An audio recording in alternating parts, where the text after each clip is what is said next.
शांत प्रकाश जाटव जी, आज जो है कोर्ट इस पर अंतरिम फैसला देने जा रहा था। हालांकि ये नहीं कह सकते क्या फैसला होता, लेकिन जो सवाल उठाए कोर्ट ने वो सरकार को चिंता में डालने वाले हैं। क्या सरकार ने सोचा नहीं था जो दिक्कतें जो आएंगी, जैसे वक्फ बाय यूजर है, अब जो 200 साल पुरानी 500 साल पुरानी मस्जिदें हैं उनके दस्तावेज कहां से आएंगे, ये सोचा नहीं गया क्या? या अब तुषार मेहता जी कह रहे हैं एसडी साहब कि उनका रजिस्ट्रेशन क्यों नहीं करवाया गया अब तक? बहुत सारी दिक्कतें होती हैं और पुराने कागज नहीं मिलते हैं। लेकिन अगर कोई, मान लीजिए आपकी सरकार नहीं करती, कोई दूसरी सरकार आती है और उसकी मंशा खराब होती है और वो उस पर जो है इसी कानून का इस्तेमाल करते हुए उनको अपने कब्जे में कर लेती है, तो ये तो एक अहित हो जाएगा ना। आप तो भला करने चले हैं लेकिन अहित कर दे रहे हैं फिर जो है। देखिए, वक्फ बिल के ऊपर सबसे पहले जेपीसी, उसकी 38 बड़ी बैठकें हुई, तमाम तरीके से करीबन 97 लाख लोगों ने उसमें अपना पक्ष रखा। उसके बाद में राज्यसभा लोकसभा दोनों ही सदनों में बहुत लंबी बहस हुई और ऐतिहासिक लंबी बहसें हुई। उसके बाद ये बिल पारित हुआ है, संशोधन हुआ है और इसमें सभी बिंदुओं पर चर्चा हुई है, बखूबी चर्चा हुई है। रोहित जी जो बातें बोल रहे हैं, ये बातें इनके जो एडवोकेट है जो इस वक्त में सुप्रीम कोर्ट में भी है, उन्होंने भी रखी है। आज जो कपिल सिब्बल जी और अभिषेक मनु सिंघवी जी हैं, उन्होंने भी सदन में दोनों ने अपना अपना पक्ष रखा।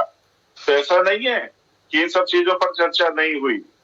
और जिस तरीके से ये बात कही गई, जिस पर बड़ा इस वक्त में विपक्ष जो है वो तालियां पीट रहा है कि शायद भाजपा, ये जो वर्तमान सरकार जो है वो बैकफुट पे आ गई, कि इसमें जो बोर्ड है उसमें 2 जो गैर जो मुस्लिम है उनको रखने की बात जो है उस पर जो चर्चा हुई, तो उसमें भारत सरकार के सॉलिसिटर ने साफ कहा कि आप यहाँ पर तीनों महामहिम जो हमारे जो है ना जजेस जो हैं वो तीनों हिंदू हैं, तो इसको किस तरीके से जो है ना मापदंड जो है, क्योंकि इसमें तो पक्ष जो है सिर्फ मुस्लिम वर्ग का, तो उसमें जजेस ने साफ कहा कि जब जजेस सीट पर होते हैं तो वो भारतीय होते हैं, वो किसी मजहब के नहीं होते।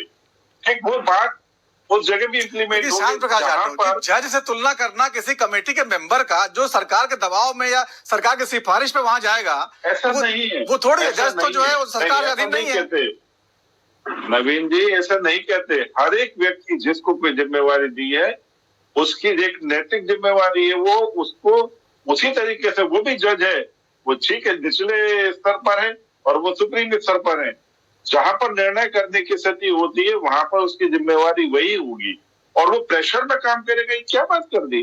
अगर इस प्रकार से प्रेशर में काम होंगे तो उसके लिए ऊपर है ना कोर्ट है, तो इसलिए ऐसा नहीं है कि अगर किसी ने एक ने गलत कर दिया तो दूसरा सही नहीं कर सकता।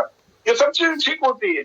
और अगर सुप्रीम कोर्ट को हम देखो 73 से ज्यादा इस वक्त एप्लीकेशन आ गए और यहाँ पर सुप्रीम कोर्ट ने स्पष्ट कहा कि आप लोगों ने कोर्ट में पिटीशन भी डाल दिए और आप अपने इलाकों में दंगे भी हो रहे, आप उसको कंट्रोल नहीं कर रहे।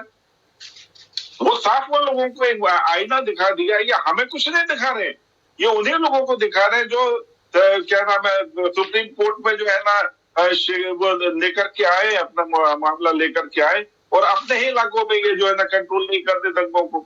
इन सब चीजों को लेकर के मैं समझता हूँ कि जो विपक्ष जो है या ये समझना है कि जो वक्फ अमेंडमेंट के विषय पर जो सुप्रीम कोर्ट गए हैं सभी जो लोग, वो चीज को आईने के रूप में देखिए। सुप्रीम कोर्ट हिंसा की कोई जो है वो नहीं हो सकते। हिंसा की सभी आलोचना करते हैं, सरकारें भी करती हैं, सभी सरकारें करती हैं। खैर, जीनत खान जी हमारे साथ है, मुस्लिम स्कॉलर।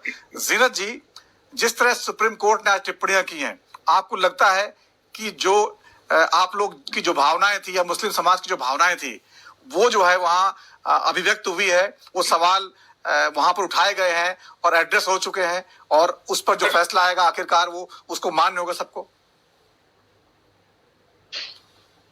बिल्कुल बिल्कुल सही बात है। जो सुप्रीम कोर्ट का जो फैसला आएगा वो सबको मान्य होगा, पर इसमें सबसे बड़ी अफसोसनाक बात यह है कि जहाँ पे एक जो एजुकेटेड मुसलमान था, जो ये बिल्कुल फेयर होकर के, जो बिल्कुल ये चाहता था कि निष्पक्ष होकर के जो प्रॉपर्टीज बेवाओं की, विधवाओं की, जो मजलूम है, जो उसके उत्तराधिकारी हैं, उनको मिलना चाहिए, तो ये कहीं ना कहीं वो हम जैसे लोगों की हार होगी उसके अंदर, कि हम लोग जो एक आवाज लगातार निरंतर उठा रहे हैं हर चैनल के माध्यम से कि नहीं, उनका जो अधिकार है वो मिलना चाहिए, वो मिलना चाहिए।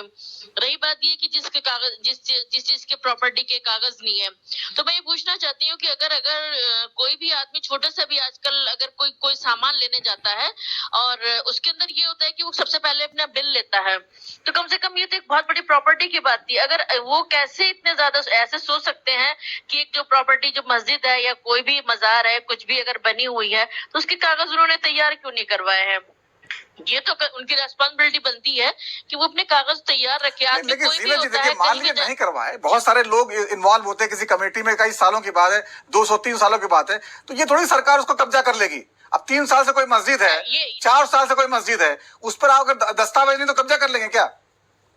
नहीं, एक बात ये है कि अगर उसकी ये आपकी गलती है ना, उसके अंदर ये आपकी गलती है, इसके अंदर सरकार की क्या गलती हुई? अगर आप किसी चीज का नहीं, अगर आप कागज नहीं बना रहे, क्यों नहीं बना रहे हैं, उसका आप प्रूफ करिए ना कि ये जमीन आपकी है, इसमें से प्रूफ करिए आप। ये तो गलत बात है ना कि आप अगर मान लो कहीं पे अवैध निर्माण कर रहे हैं, और अवैध जगह पर नमाज पढ़ना बिल्कुल मना है, उसके अंदर ये सब मजहब, ये हमारे मजहब में बिल्कुल कहते हैं, तो अगर नहीं बनवाएंगे तो उसके अंदर ये तो गलती मेरी हुई है, तो उसके अंदर इसका सरकार का पूरा राइट बनता है कि वो उसके ऊपर अपना उसके अंदर वो अपना अधिकार जमाए और उसको वो ले कब्जे में।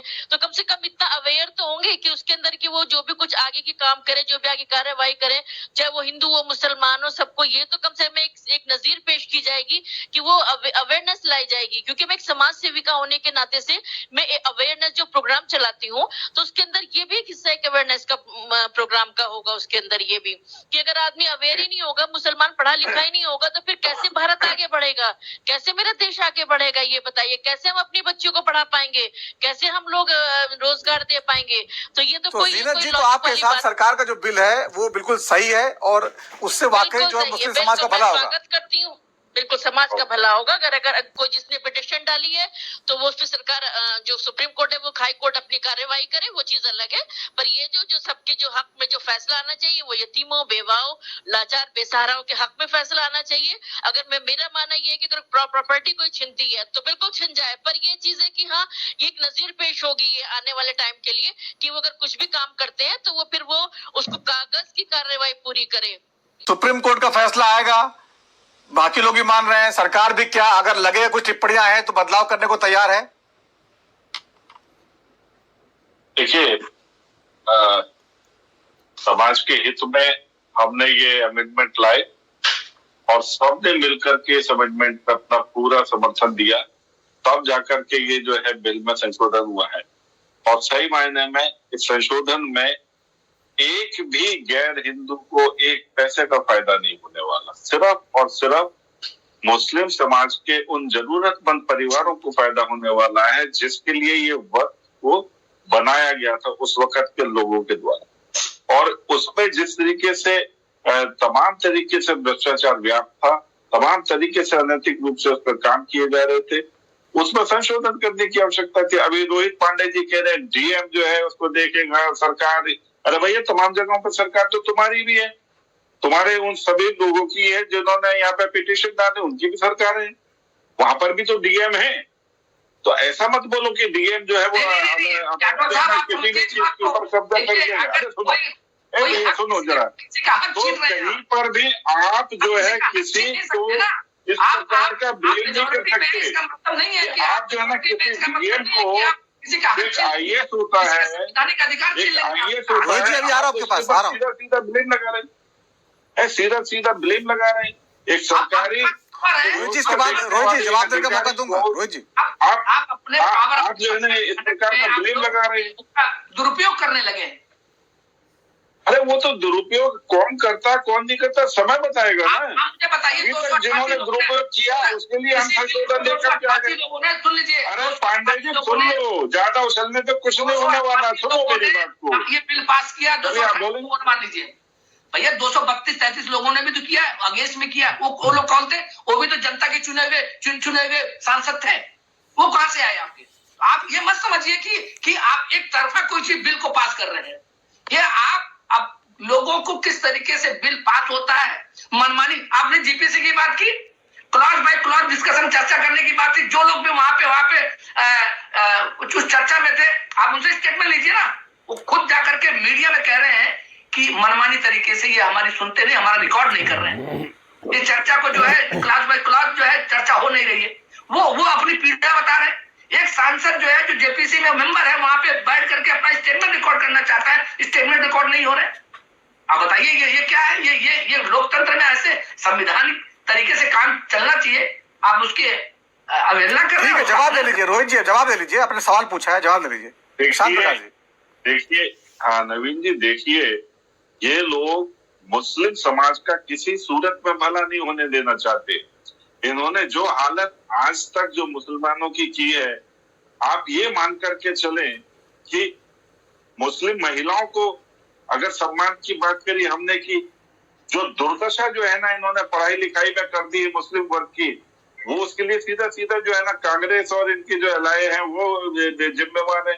और आज वक्त संशोधन से मुस्लिम समाज को लाभ होने वाला है, उस गरीब वर्ग को विशेष रूप से लाभ होने वाला है। ये उसका कितना विरोध कर रहे हैं, कितना छातियां पीट रहे हैं। क्यों? ये किसी सूरत में सक्षम नहीं होने देना चाहते मुस्लिम समाज को, ताकि वो अपनी सोच को डेवलप करे, उनके बच्चे बेहतर पढ़ सके। ये उनको किसी भी सूरत में तंगहाली में रखना चाहते हैं, क्योंकि जितना मुस्लिम समाज तंगहाली में होगा, इनके झूठे नैरेटिव पर वो इनको मोहर लगा करके जिताएगा।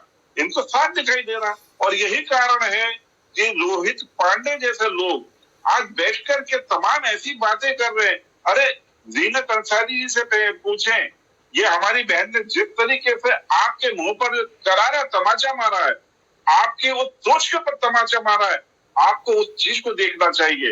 ये वाकई जो है आज मुस्लिम समाज जो है इस चीज को समझ रहा है।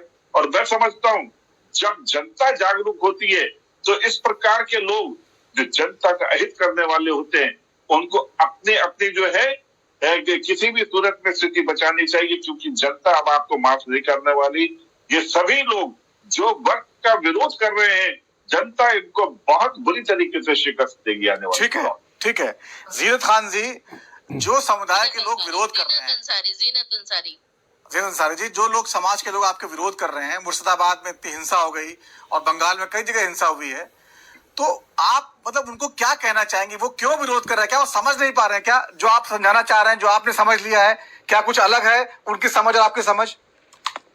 बिल्कुल सही, आपने बिल्कुल सही कहा है कि वो लोग समझ नहीं पा रहे हैं। जैसे कि वहां पे जैसे कि मेरे भाई ने अभी बहुत सारे सवाल मुझसे किए थे कि वक्फ बोर्ड क्या है, वक्फ बोर्ड की क्या मान्यता है, वक्फ बोर्ड क्या है, ये सब कुछ है। अगर वक्फ बोर्ड को पता होता है कि तुम्हारी जिम्मेदारियां हैं, तुम्हें वक्फ बोर्ड पे जो जमीनें वक्फ की गई हैं वो तुम्हें किस यूज के लिए दी गई है, अगर वो समझते तो सरकार को क्यों इंटरफेयर करना पड़ता? अरे आप लोग मौका देते हैं, हम लोग मौका देते हैं, जो हमारे उसके ऊपर जो बड़े बड़े मौलाना बैठे हुए हैं, जब वो लोग उसको अपने कब्जे में कर लेते हैं और उसको अपनी घरेलू प्रॉपर्टी समझ करके उसे बड़ी बड़ी बिल्डिंगें बना देते हैं, अपने रहने के लिए आशियाने बना लेते हैं, और वो गरीबों, औरतों, महिलाओं या बच्चों का ना सोच के, हॉस्पिटल कॉलेजेस का ना सोच करके, तो वो ये सिर्फ अपनी प्रॉपर्टी को उसको समझ करके जब उसको हत्या लेते, जब तो कोई नहीं बोलता है। ऐसे ये सब चीजें होती है, ये सब चीज गलत होती है। अब जो दंगा हो रहा है तो सिर्फ वो लोग ये कह रहे हैं कि हमारे कब्रिस्तान छीन ले जाएंगे, हमारी मस्जिदें छीन ली जाएंगी। अरे भाई क्यों छीन ली जाएंगी? उनको समझाने वाले जो लोग हैं तो वो लोग समझा ही नहीं रहे हैं, उनसे उनको ये समझाया जा रहा है कि सर मैं आपकी बात बिल्कुल मैं आराम से सुनती हूँ, आपकी बात आराम से सुनती हूँ, आप बिल्कुल भी पीछे मत बोलिए, संभल में आप बिल्कुल ये बिल्कुल मैं आपकी बात में बिल्कुल दखल अंदाज नहीं करती हूँ। संभल की मस्जिद है, कोर्ट में जाहिर है, उसकी कोर्ट में रोहित जी सुन लीजिए, फिर मैं जवाब देने का मौका दूंगा आपको। रोहित जी सुन लीजिए, संभल की मस्जिद है, वो भी कोर्ट में चल रहा है। जैसे अयोध्या का मसला था, हम लोगों ने उसका दिल खोल के फैसला किया था, वैसे संभल की मस्जिद का होगा। अरे भाई हमारी प्रॉपर्टी है तो आपको क्यों दर्द हो रहा है अगर मस्जिद गिर रही है? आप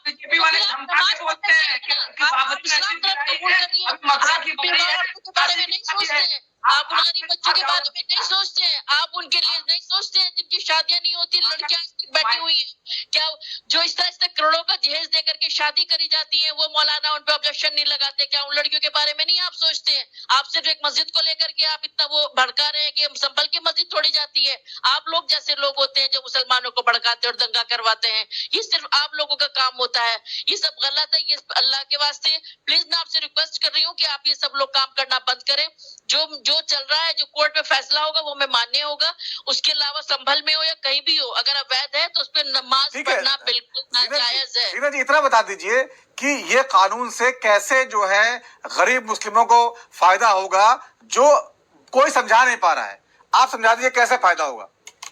देखिए, जो जमीन है जो वक्फ की जाती है, सपोज करिए मैंने अपनी कोई जमीन वक्फ की, तो वक्फ का मतलब ये होता है कि उसके ऊपर चैरिटी की है, और चैरिटी जो होती है वो गरीब बेवाओं विधवाओं के लिए होती है। लेकिन ये नहीं होती है कि जो बिल्कुल पैसे वाले रसूखदार हैं उनके लिए चैरिटी की जाती है, ये तो सबको पता होगा। तो जब चैरिटी जो की गई है, तो मुझे बताएं मेरे भाई कि उसमें कितने ऐसे बने हैं कि किसी को रहने के लिए घर बना है, या उन्होंने उस प्रॉपर्टी से किसी की गरीब बच्चों की शादी करी है, स्कूल बनाया है, हॉस्पिटल बनाया है। तो इससे ये फायदा होगा, जो गरीब बेवाएं औरतें हैं, रोजगार के साधन खुलेंगे, उस पे ऐसे कुछ ऐसे संस्थान बनाए जाएंगे जिसमें स्कूल कारखाने लगेंगे। जैसे मेरे भाई सही कह रहे हैं कि स्कूल औरतों के जो इतनी अच्छी आज के टाइम में अगर आप महिलाओं को जाकर के देखेंगे तो वो हाथ का काम बड़ा अच्छे से जानती हैं, बल्कि और कुछ नहीं तो कम से कम वो एटलीस्ट खाना बना करके वहां पे उन्हें ढाबे टाइप का कुछ अगर रोजगार दिया जाएगा तो वो उससे अपने घर को पाल सकती हैं, अपने घर को परवरिश कर सकती हैं। बहुत से मुसलमान जो ऐसे जो अपाहिज है, जो बेचारे नहीं चल सकते हैं, उनको बैठने का एक ठिया मिलेगा, वो जो भी कुछ बेचना चाहे वो बेच सकते हैं। एजुकेशन के लिए अच्छे कॉलेजेस बन सकते हैं, हॉस्पिटल बन सकते हैं, जहाँ पे उनकी फ्री में उनकी वहां पे फ्री में उनका देखभाल की जाए, उनका इलाज किया जाए। तो उन सब से ये सब फायदा होना है। ये सब पहले क्यों नहीं सोचा गया? आखिरकार मुझे बताएं रुकी, ऐसा कुछ हुआ है, बना है तो मुझे बताइए, शायद मेरी नॉलेज में ना हो कि ऐसा कुछ बनाया गया है कि हॉस्पिटल बने हैं, कॉलेजेस बने हैं। जो वक्फ की जाती है वो चैरिटी की जाती है, और चैरिटी में आज तक मैंने जो देखा है, जो जमीन चैरिटी की गई है उसमें 45 लाख की पगड़ी लेके वो जमीनें दुकान बना करके बेच दी गई। तो वो फायदा किसका हुआ? गरीब महिलाओं का या किसी गरीब आदमी का फायदा हुआ है कि जो धन्ना सेठ जो बने हुए बैठे थे, जो बड़े बड़े लोग जो मलाई खा रहे थे, उन लोगों का फायदा हुआ है। आप जमीन स्तर से जाकर के देखिए मेरे भाई, चश्मा हटाइए आंख से, उन गरीबों को भी देखिए कि जो आज तरस रहे हैं अपने हक पाने के लिए, जिनको हम लोगों ने चैरिटी की थी, और वो सबके सब बड़े बड़े लोग सब खा गए उस चीज का। कोई बना है आज तक भी हॉस्पिटल या स्कूल बना है? कुछ भी कोई भी ऐसा कारखाना खुला है, कोई भी ऐसा व्यवसाय बना है? तो इसमें क्या गलत हो रहा है? अगर आपने जो 3 तलाक वाला मुद्दा था, ये जबकि हमारे मजहब में नहीं था 3 तलाक का, सरकार को इंटरफेयर करना पड़ा, तो मौलाना ने क्यों इतना ज्यादा उनको इंटरफेयर करने दिया? वो अपने आप खुद जागरूक करते, खुद बताते कि भाई एक बार में 3 तलाक करें, 3 तलाक नहीं होती है। ऐसे ही जब वक्फ का मसला आया तो उनको पता होना चाहिए था। अरे आपको खाना ही था, मैं तो ये कहती हूँ कि आप 25% कर ले, 75% तो गरीबों को दे देते कम से कम। आप पूरी की पूरी मलाई खा गए। अब उन्हीं के सिर्फ पेट में ये दर्द हो रहा है कि अब हमारे हाथ से ये प्रॉपर्टी छीनने जा रही है, तो अब हम लोग क्या करेंगे? वो लोग बेघर हो रहे हैं, उन लोगों को परेशानी हो रही है, बल्कि बेघरों को तो घर मिलेगा, बेरोजगारों को तो रोजगार मिलेगा, उनका तो ज्यादा फायदा होगा। इसीलिए आप सबको परेशानी हुई जा रही है। ठीक है रीना जी। रोहित पांडे जी,